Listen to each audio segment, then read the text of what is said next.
Salve, salve, galera! E aí, tudo certo? O vídeo de hoje a gente vai falar sobre por que usar ou não usar o Lombok. Recentemente eu fiz um post no Twitter a respeito, perguntando opiniões de vários desenvolvedores que trabalham com Spring sobre o Lombok, tá? Então vários colocaram suas opiniões a respeito. E pelo que eu vi, nós temos os dois lados. Então eu resolvi trazer um compilado e mostrar a minha opinião aqui para vocês. Bom, primeiro, por que usar o Lombok? Eu coloquei dois tópicos bem importantes aqui, na minha opinião, tá? Primeiro, a redução do boilerplate. O Lombok ele ajuda, né, a gente com os códigos repetitivos, por exemplo, getters, setters, toString, o equals, o hashcode, o que vai tornar o código cada vez mais limpo e mais legível.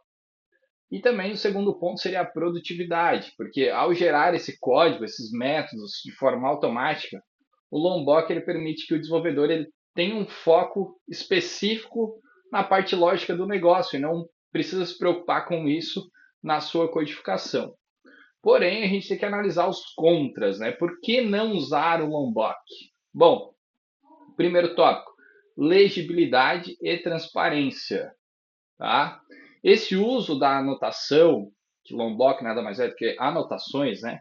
Ele acaba ocultando a implementação real dos métodos, o que vai dificultar a leitura e a compreensão do código, especialmente para aquele desenvolvedor novo que chegou agora na sua equipe, ou um desenvolvedor júnior que precisa entender os conceitos e os fundamentos da programação. O Lombok ele vai acabar dificultando isso para ele, porque não vai estar a codificação ali.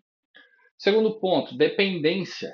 O Lombok, como todo mundo já deve saber, ele é uma biblioteca externa. Ele é adicionado, né, como uma dependência no nosso projeto.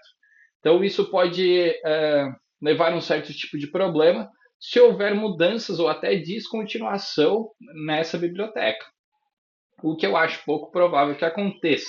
Tá? Terceiro ponto, compatibilidade de ferramentas. Nem todas as ferramentas, IDEs, build, enfim, são compatíveis com o Lombok. Então a gente tem que tomar muito cuidado por conta dessa compatibilidade, beleza?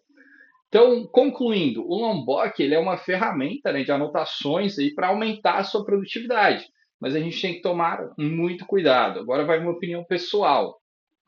Eu costumo utilizar o Lombok sabendo o que eu estou fazendo. Por exemplo, num tutorial, numa classe que eu não quero perder muito tempo, que eu sei que não tem problemas em utilizar, então isso me torna muito mais rápido. Porque o que acontece? Nós temos, eu vou dar um exemplo bem básico aqui, tá? A anotação getters e setters. Então, se a gente colocar a anotação getters lá na nossa classe, lá no topo da classe, todos os atributos que estão como privados, né, porque a gente está usando encapsulamento. Encapsulamento nada mais é do que proteger atributos da nossa classe. Então, se a gente faz essa anotação @getters no topo da nossa classe, significa que todos os atributos vão ser gerados automaticamente nos métodos gets para cada um. Então, se eu tenho 50 atributos, eu vou ter 50 métodos gets ali. O mesmo para os setters. Mas eu tenho que pensar, será que realmente é necessário os 50? Eu quero ter 50 sets na minha classe? Eu quero deixar setar em todos os atributos? Quero permitir isso? Às vezes eu não quero.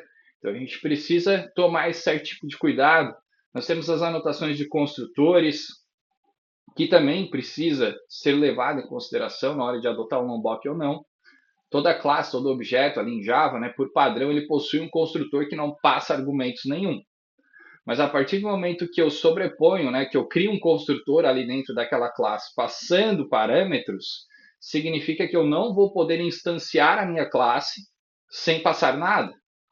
Então eu não posso mais usar o construtor que não tem parâmetros. Às vezes eu quero fazer isso porque eu quero obrigar que um atributo seja inicializado. Então eu tenho que tomar muito cuidado na hora de usar aquelas anotações de construtores do Lombok. Às vezes ele cria um construtor gigante que também não tem essa necessidade. Então nós temos os lados, o lado, né, que é por que usar e o lado do por que não usar. Cabe ao desenvolvedor adotar e ter transparência, saber o que estar fazendo na hora de usar essa biblioteca, tá certo? Acho que é mais ou menos por aí. Então, se você gostou, deixe seu like, compartilhe esse vídeo em suas redes sociais. Vou subir no YouTube e vou postar ele também na íntegra ali no X, no Twitter, para responder toda a galera que vem me questionar via privado ali, certo? Forte abraço. Valeu.